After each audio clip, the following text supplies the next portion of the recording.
G'day and welcome to How to Listen. Today is going to be a little different, some adjustments. Today we arrive at episode 100. In this episode, you'll get to deconstruct how I listen to the guests I've interviewed over the past 100 episodes.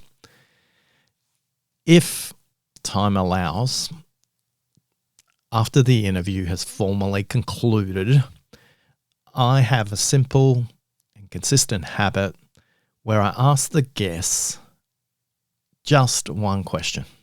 What did you notice about my listening? Now, this is a level 4 listening technique. It's designed as a way for me to make incremental improvements in each conversation. When I hear what people notice in the way I listen, I am making some very simple notes in my mind. That's a very important listening signal. Make sure I continue to do it the next time. Occasionally, people will highlight things that surprise me. They highlight things that, wow, I didn't realize that was a listening signal for the person speaking. It's critical to understand that when you listen deeply, gently, thoroughly, carefully, you will change the way the speaker communicates. Not just what they say, not just what they think, but also what they make of the conversation, what it means for them. What can you expect today? You will hear reflections of 11 people and their perspectives on how I was listening to them. You'll notice some very, very consistent themes, and yet you'll notice some subtle variations as well. You'll hear from 6 females, 5 males, from deaf and blind people. You'll hear from people whose first language is English, and you'll hear from people whose home language isn't English. You'll hear from authors, musicians, professors, former military leaders, researchers, psychotherapists, and a range of many others. As you listen to them deconstruct my listening, please keep these points in mind. This is just the way I listen. My listening context is very specific. Listening is situational, it's relational and contextual. The way I listen during an interview is with a listening orientation for the audience, for you. There are many questions I would love to ask the people that I interview, yet they're only appropriate for me.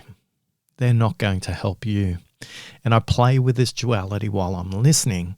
How do I stay in the moment long enough, not to listen, but to listen on behalf of you?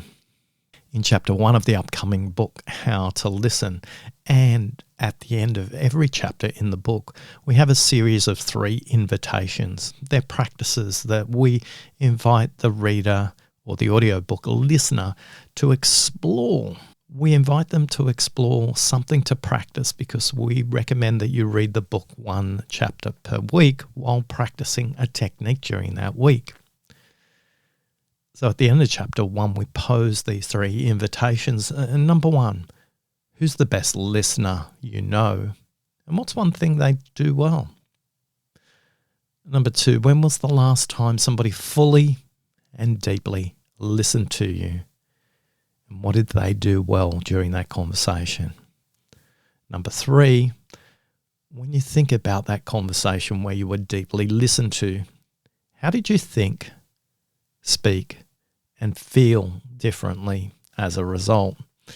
I'm delighted to be engaging with a range of the deep listening ambassador community as they provide advanced reader copy feedback on this.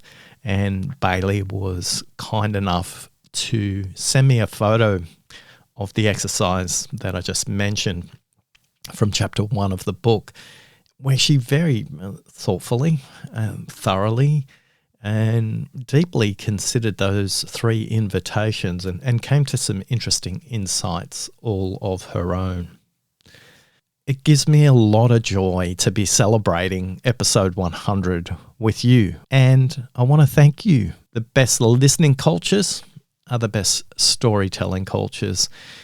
It is impossible for you to be heard as a speaker, to have your message communicated without somebody on the other side to listen. Thank you. Forgive me, I mentioned the Deep Listening Ambassador community and Bailey, and some of you may not be familiar with the Deep Listening Ambassador community. This is a group of individuals committed to the quest of 100 million deep listeners in the world. If you'd like to learn more, just send an email, podcast@oscartrimboli.com with the subject line ambassador. That's all you need to send. I'll sort out the rest for you. That email address again, podcast@oscartrimboli.com with the subject line ambassador, if you'd like to explore an invitation to become one of the deep listening ambassadors from all around the world. Keep in mind the context for today's episode, where I invited past guests to reflect on how I was listening to them. Keep in mind that some of these conversations were held face-to-face. Most were remote. And of the remote interviews, some were audio only. Some commenced with video and stayed in audio only. And some were video all the way through from beginning to the end. The technique I'm applying here at level 4 is a practice of continuous improvement. And it's a technique I apply not only in the context of interviewing guests for the podcast. This is a technique I use during the deep listening workshops, which can run anywhere from 2 to 4 hours per day. They can be face-to-face, or they can be online, or recently we did a combination of online participants, face-to-face participants, and me physically in the room. And then we've done others where I was remote. There were people together physically in a room, and there were other remote participants as well. This question can be replaced with any question if you're in a one-on-one as a manager or any kind of host in a meeting. You can ask a version of this question. Typically, it's best asked about 50 to 70% of the way into the meeting, so that you can adjust accordingly if you're not necessarily on track for the group. Now, the question I pose in the interview context is, what did you notice about my listening? In the face-to-face and online workshops, I pose the question in a way that's framed the following way. Today I'm role modeling a lot about listening without saying anything about it. For the next 5 minutes at your table, discuss the techniques I'm using to role model listening. If that's in a chat online environment, I invite people either into a breakout room to discuss that, or pause completely and allow them to add that into the chat. Now, although it may be perceived as a technique I use to improve my listening, it's not designed in that way at all. Getting people to notice 2 things simultaneously. Number 1, what are they personally noticing in what I'm listening, how I'm listening, when I'm listening, where I'm listening. These form typically about 30% of the insights for the participants. Yet the next one is the most powerful. As the group listens to themselves, they start to see, hear, and be informed by ideas they never even considered themselves. This is a way to role model group listening that's exponential and really, really powerful for the group, because it's a technique they can go and use in any meeting context from now on. Here are the themes that people talk about. First, in the context of when I'm present face-to-face in a physical environment, they'll often make reflections of, Oscar, you will always ask the group, once somebody's posed a question to you, if they've got a similar question, you ask the group to provide a perspective on that question. You may even clarify the original question. You don't answer immediately. You pause. You check with the person who asked the question if that response was productive for them. They also comment on the use of pause, the variation in my tonality, the use of the meeting host or the leader or anybody else to explore their perspective. No matter how well somebody is listening to me when I pose this question, they always pick up a minimum of 3 other techniques they hadn't even considered because we've created an environment where they listen to the group. As we move into the online environment, one thing I am very careful to do is when I invite people to use chat, I pause my content completely. There is no audio coming down the channel when I'm asking people to chat because people will just be completely distracted where you're setting up this dual environment of you delivering content and them trying to reflect in the chat. The themes they notice about my listening when it comes to online environments is, Oscar, I noticed that you use the moderator to summarize themes rather than you looking through every single one of the chat lines. You seem to be very conscious to hold your eye contact with the camera lens for extended periods of time. Your use of breakout rooms is thoughtful, deliberate, and aligned to our purpose. When you use breakout rooms, you take the time to thoroughly debrief us when we come back from breakouts. Please, if you are going to commit time to a breakout room, commit the equal amount of time to the debrief. There is so much power in the debrief as the group communicates with each other. Oscar, I know this sounds counterintuitive, but using a participant's name helps them as well as the rest of us to go, he's listening, we matter, we count. Now, it's something, honestly, I didn't think was that powerful when it came to listening, but I think everybody loves the sound of their own name. Finally, when we're in online groups, one of the things that people say is, Oscar, you're very good at listening for themes and then connecting those themes across participants, groups, conversations, and outcomes. You do this by displaying a genuine curiosity that you may even be wrong about, but you're always asking questions about connecting items from the beginning of the agenda, in the middle, internal and external stakeholders. My absolute favorite. Oscar, you always avoid the temptation to answer instantly. Your ability to pause, breathe, sometimes clarify the question, then ask others if this is a common question, then invite others to provide a perspective. You're really a lazy presenter because 9 out of 10 times the group answers its own question. And when you get to answer that question 1 out of 10 times, often the person has come to their own conclusion by listening to other perspectives. Actions speak louder than words. As a host, as a leader, what are the actions you're role modeling to the group? Role modeling is one of the critical skills of a military leader. And coming up shortly, you'll hear from Natasha, former West Point Military Academy instructor, as she deconstructs my listening. Listening is contextual, it's relational, and it's situational. The way I listen in my interviews varies compared to how I might listen in a paired conversation, compared to when I have a group conversation, compared to when I'm having a conversation in a personal context versus a professional context. Therefore, the context for what you're about to hear next is really critical. The past guests will now reflect on how I listened to them during the interview. I simply asked this question: what did you notice about my listening? Keep in mind, some of these conversations were face-to-face. Most were remote.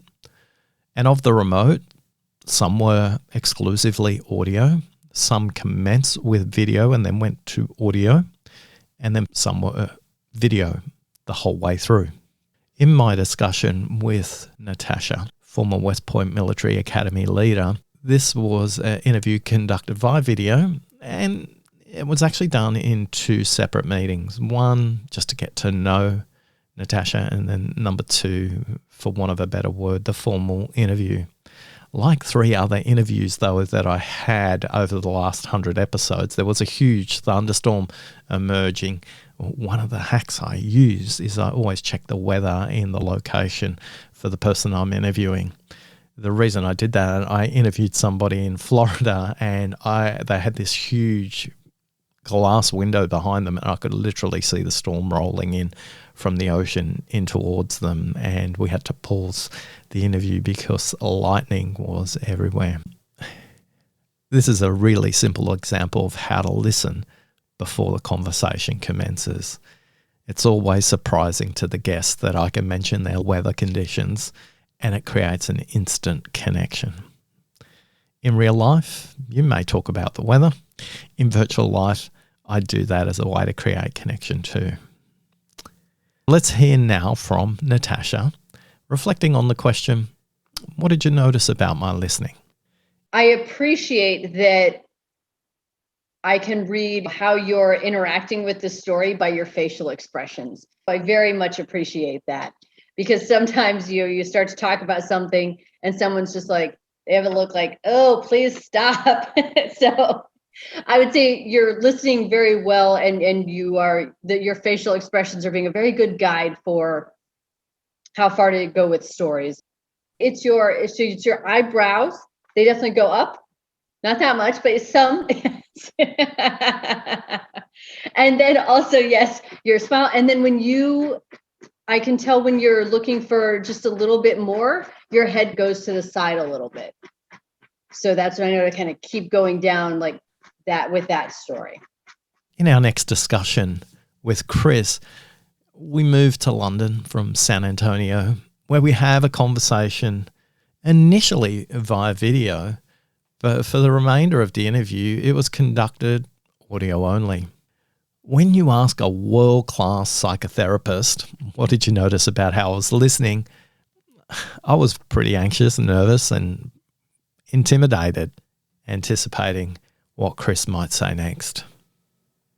The way you've been listening to me has been wonderful.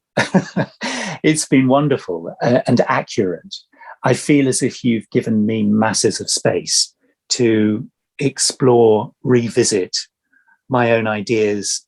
And I feel that the way that you've come back on some of the points has been exciting for me, in the sense that it's made me realize things about my own writing that I hadn't appreciated.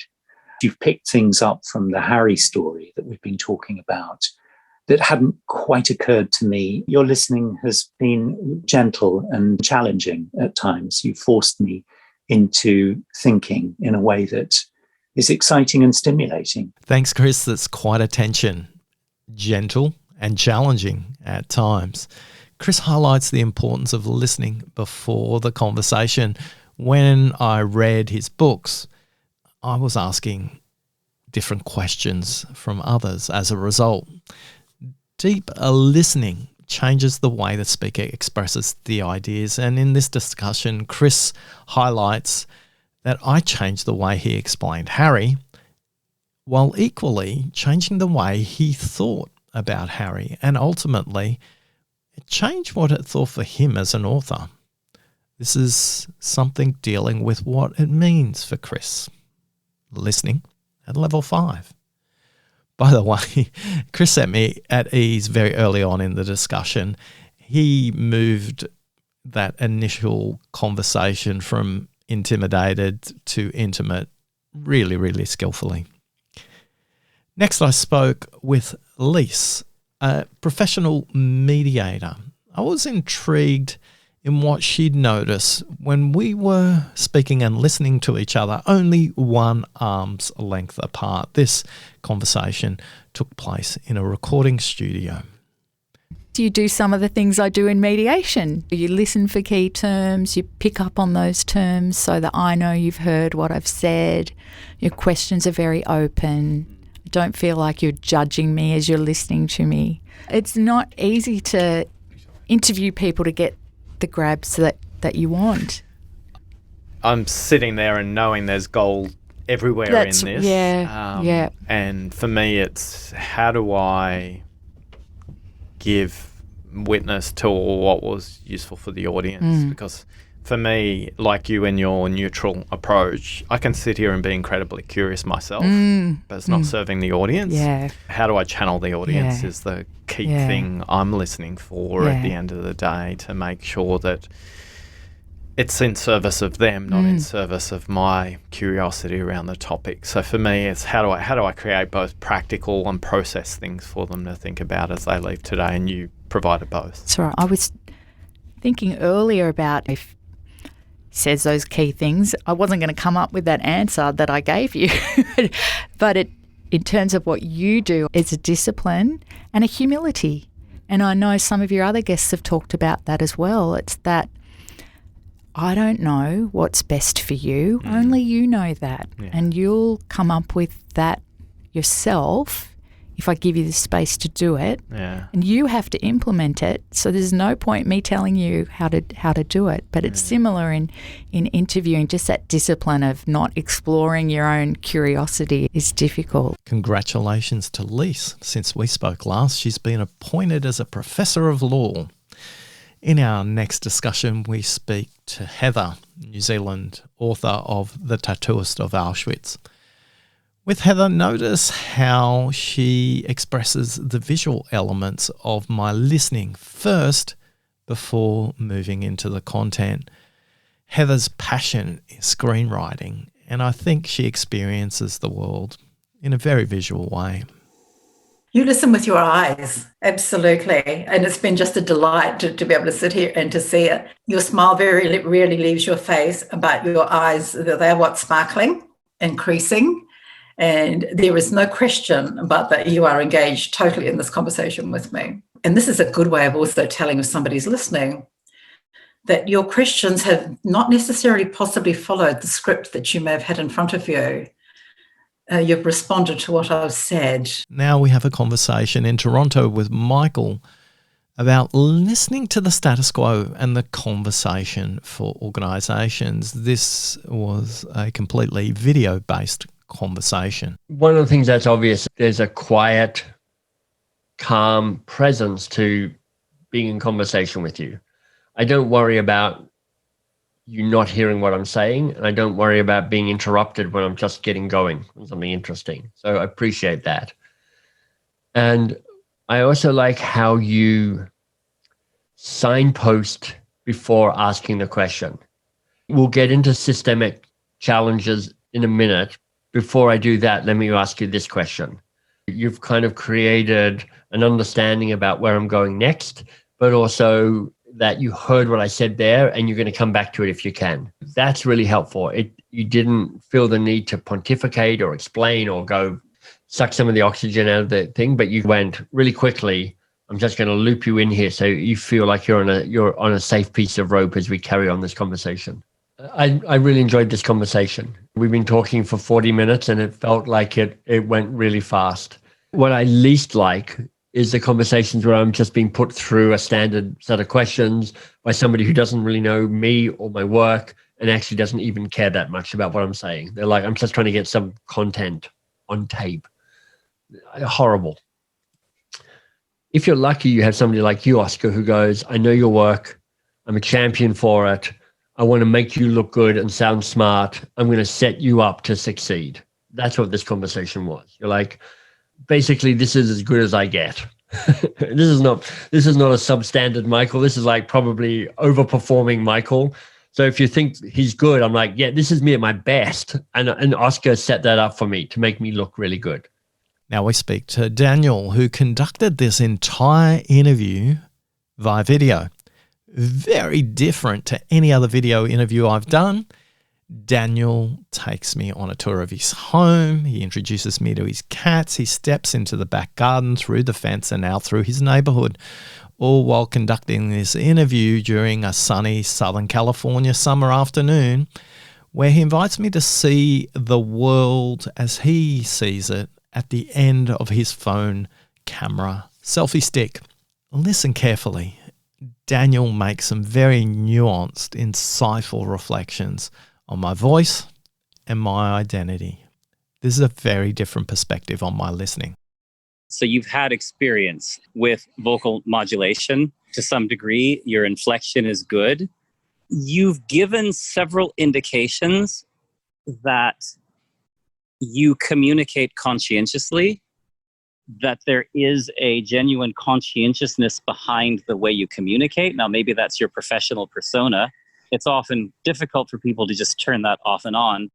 You have been careful to approach me with sensitivity to my background and to how I might approach things or view things. And you've made an intent to do so. Daniel was one of very few people to make a reflection on my vocal modulation. The variation in my voice tonality has come around through interviewing multiple accent coaches and voice coaches in past episodes. As a result, where possible, I will always stand for the interview so that my diaphragm is fully expanded and I can use my voice through its full range. That matters because through vocal variation, you increase engagement. As a speaker, it's really critical. If you are consistently monotoned, it's very difficult for the listener to keep their attention. Whereas if your voice pops and sparkles and varies, there are different points of modality for the speaker and the listener to connect and engage. This interview next is with Evelyn in Scotland. It's also via video conference. Specifically, at her request, it was on Skype rather than Zoom. It's a platform that she is most familiar with, and when you want to set the guest at ease, you work with the tools they want to work with. Unlike other interviews, listening in this context before the meeting meant that I wore a black jacket with a black background to remove all distractions. My black jacket was zipped up completely to the top of my neck to allow Evelyn to focus fully on my face without any visual distractions behind me. Most people will hear this and won't be able to see it. And I'm curious what you've noticed in the way I listen. For the listeners out there, whenever you ask a question, you're smiling, and at the end of the question, you smile even more. And that really helps me bring a kind of joy, I suppose, to how I want to answer a question. But also it's a thoughtfulness. I think that it's the pace of how you express a question. It's not a hurried way. It's a very calm way. I think that it's something whereby I have no option but to want to answer your questions. And I think that that's all about engagement. So you have that way about you, but you also have a way whereby you really want to, you want to reach out to people. Is there anything I could have done to make this interview more productive for the audience? You've just constructed a wonderful interview, and so many of the questions have been so well thought about and so far from often the usual questions I'm presented with. And so that I find really, really engaging and really interesting. And I think you just have a way about you that I think the audience will absolutely engage with. It's quite interesting because in a way, as a musician, people expect me to play all the time. But it's rather nice to be able to have the opportunity to talk about something that is not reliant on getting an instrument out or doing something. And I think that that's the important thing with listening, is that you don't need fancy tools to engage with in order for people to think about this particular subject. And just before I forget, the other element is, would the podcast be, when I say subtitled, would it be possible for hearing impaired people to engage with? So James is always good for me, and he was the person who said, it's probably going to be helpful for Evelyn if you've got a black background. So I hope that helped, because I was very deliberate in creating some contrast in my face. Apparently, it's not something I've done before. So hopefully. It's been amazing. It's been amazing because a lot of times if we're doing Skype over the or interviews rather over the internet, we've had to ask people to move from the window or from a light, or it is hard work actually, but you've just really thought about that brilliantly, and I very much appreciate that. So, and a lot of our work obviously is about thinking about inclusiveness, and the way that you've engaged in that is been amazing. Since episode 1, I can proudly say we've thought about the podcast via audio with complete transcripts. We've consistently received feedback about the presence of the transcripts, as apparently only 5% of podcasts create transcripts for the people who want to experience them. We want to make sure that they're as accessible as possible. Next, we go to Berlin via Rhode Island. And Alison is initially from Rhode Island, but she's doing some research on naked mole rats and how they use language, but more importantly, how Alison listened to that. I think the context for this is critical for me and my learning, because I had to go and think carefully about what Alison noticed in my listening.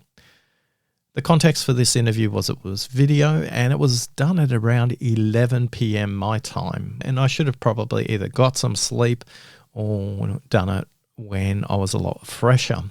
I suspect it impacted my listening batteries because they weren't fully charged. Most of the interviews I conduct, I deliberately know that my energy is highest before noon, and that will often have me doing interviews anywhere starting at 4 a.m. for East Coast United States time. Your listening batteries are affected by your body energy. Let's hear what Alison had to say about my listening. It's weird because I haven't done many of these with video. Yeah, and so I noticed Yoda in the back, and I also noticed like that I was waiting for you to smile or give me some sort of cue so I knew when to stop talking. For most of it, you actually had like a very neutral and open face, which I think is good. There was no micro judgments or anything, just a smile at the end. From Berlin, let's go to San Francisco and speak to Kevin. His feedback makes me reflect on how well did I set him up for success. You don't move much, very attentive, and you have fantastic questions. I can tell you put a lot of thought into this. So that's really cool. You made me think, which is great. And what was the one question that got you thinking the most? The biggest one was about the note. Hey, tell me about the note. And I'm thinking, I'd never memorized the note. I don't know. It was a note. It was a thank you note. I'm like, oh no, I'm sweating. Kevin is a master at setting you at ease, and although we left the conversation laughing, it made me reflect on that should have been a question I posed to him well in advance of the meeting. Listening happens before, during, and after the conversation. This note was quite critical to his TED Talk and to the story that he told. Finally, I had the opportunity to speak to Netta and to Guy about listening. This is the time I felt by far the most pressure I've ever felt as somebody as passionate about listening as I am. Netta and Guy are full-time academics and researchers in the field of listening. That's all they do all day, every day. I could have decided not to ask the question, what did you notice about my listening? The opportunity was too great to pass up. This interview was conducted over video, and at the beginning of the video, because there were two people that I would be in a discussion with, I was very deliberate to ask a question, one about process and two about content. The process question was really simply, today, if I pose a question, I will direct it to the person I feel is best placed to answer it. It's done to avoid that ping pong back and forth between two guests. Oh, I think you should answer that, Guy. No, you, Netta, please go first. That doesn't create a great audience experience. I think being a little overt at the beginning of the conversation before you press the record button helps people to know how the conversation will take place. And I think great hosts in workplace meetings set this up really well. How do we want to take questions? How do we want to progress issues? How do we want to note actions? In this conversation, the first question was, I will direct a question to somebody, and if it's not appropriate, the other person will answer, and that played out. The content question was, what would make this a great conversation for both of you? And Netta will talk about the impact that had on her as well. I'm Netta Weinstein. I'm associate professor at the University of Reading, and I'm a motivational and social psychologist. And my name is Guy Itzchakov. I'm an assistant professor at the University of Haifa in Israel in the Department of Human Services. And my research is focusing around the effects of high quality listening on speakers, listeners and their relationships, attitudes, and persuasion. Guy, what have you noticed about how I'm listening today? I noticed that you smile a lot to maintain really good eye contact. You're barely distracted when you listen. Since the pandemic to conversations via Zoom, one of the things we had to train our research assistant is how to maintain eye contact with the speaker, because it's different. If I'm looking at the screen, you don't perceive that I'm looking at you. And I noticed that you are looking at me. I can only see your upper half of the body, but that you maintain a very constant and relatively open body posture during the conversation. It makes me feel that I'm saying something interesting. Netta, I'm curious, what have you noticed in my listening? One of the things that I've noticed is the way that you ask questions. In my head, I thought, is this the right thing to talk about when we talk about listening? But actually, the questions are really important. There's a way that you've been asking us questions, both while we've been talking, as we talked about the structure for today, setting up, helping us to orient to how we'll be approaching this podcast. I noticed that you ask questions that, one, allow us to really reflect on what we want to share and what we want to learn, and in a big way, not in a way that kind of closes us up to having to answer in certain kind of restricted ways. It really is about the way that you've been asking questions that has helped me feel like, wow, you really want to know what I have to say about this topic, and not just the topic of listening, but even the topic of what will today look like and how can I feel more comfortable when I talk to you. It's actually the style of asking questions. You're really interested in what we're going to be saying that helps me feel like I can open up and talk about whatever, and that's okay. If you were to describe the characteristics of the questions that I've been asking. What I've noticed is actually not the content of your questions. I'm going to open it up now to discussion, but it's actually the way that you ask the questions as well. When you ask a question, it's even your tone of voice says, I'm interested in what you're going to be saying, which often we might not think about tone of voice, but I found that to be really, really striking and expressed to us through the way that you use your body language to say, now with all of me, I'm opening it up to discussion. Asking these questions in a way that opens it up to discussion, but also asking in a way that shows I'm really interested in learning the answer through the way that I'm looking at you, using my open posture and really using this tone of voice that shows that I'm really interested in what you have to say. We're in the middle of a 30-day listening habit workshop at the moment. It's completely online. We've got 45 people participating. It's all via email. And the most striking thing that people said in the first third was one of the comments I made to the group, that listening is a full body experience. And when you embody listening rather than do listening, amazing things start to happen. Guy, any other reflections? Yes, Netta talked about the questions. One of the basics and core things I noticed that you let us finish the answers. And this is not something that I take for granted. Like a week ago, I gave an interview to a radio show, and the interviewer did not let me, like when in the middle of my answer, he jumped to another question and made like a reflection, or a comment that was even not conveying that he really didn't understand or wanted to take it to a completely different direction. And I came out of this interview exhausted.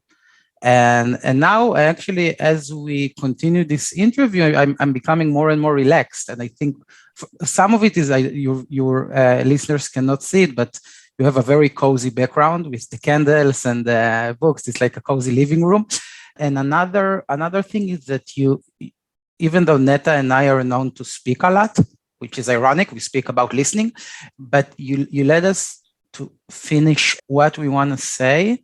And I think the silence is really impactful here. You don't try to break the silence when there are like a few seconds of silence, which is a very important characteristic when we train our listeners. It's like, don't be afraid of the silence. Actually, the silence can produce deeper insights if you let it be. What a joy it is to have a mirror placed to the side of me by two global experts. Well, there's a rapid tour all around the world, from Berlin to Cambridge to Haifa to London, Melbourne, San Antonio, San Francisco, Sydney and Toronto. My wish is for this episode to be a celebration of listening and the impact that the listener has on the way the speaker communicates and what they think and how they make sense of the world. In April 2008, I was in a video conference between Sydney, Seattle and Singapore, and at the 20-minute mark, Tracy, my vice president, looked across the room and said, "Oscar, see me immediately after this meeting." At the end of the meeting, Tracy simply said to me, "If you could code the way you listen, you could change the world." In that moment of profound insight from Tracy, I had no idea what she meant. And yet, ever since then, whether it's with our deep listening quiz, our 3 books, the podcast, our workshops, our practice cards, I've been coding how I listen. Coming up soon, we'll be releasing the most comprehensive book on workplace listening, How to Listen. If you'd like to access this early, please visit oscartrimboli.com/how-to-listen. And there you'll be able to access the book, and you can identify what format you prefer. A book will be available on paperback, ebook, as well as audiobook. I'm Oscar Trimboli, and along with the Deep Listening Ambassador community, we are on a quest to create 100 million deep listeners in the world. You have given us the greatest gift of all. You've listened to us. Thanks for listening. As we do at the end of every episode, there's something that I feel was very powerful to include in this conversation. The final word on noticing listening goes to the author of the book Breath, James Nestor. And something I do whenever I'm on an interview is I always close my eyes, because I've found that before, which is what I've been doing this entire interview as well. It's a good thing you don't have the camera on. You'd see a weird guy with his eyes closed, because I've found that removing that sense, removing vision, can allow me to fall so much more easily into what someone's saying, into what I'm saying, into what I'm feeling. So that's a trick I use all the time, every day. I've noticed I'm not a visual person. I'm much more a musical person. I'm much more into sound than I am into sights. And so I've found that I can much more easily process and respond to questions if my eyes are closed and I'm able to sort of roam between that conscious and subconscious place and try to pull out these little factoids I thought I had forgotten. I found that that's so much easier if you just remove that sense of vision, especially a laptop filled with 20 different browser windows. I mean, that would be my nightmare.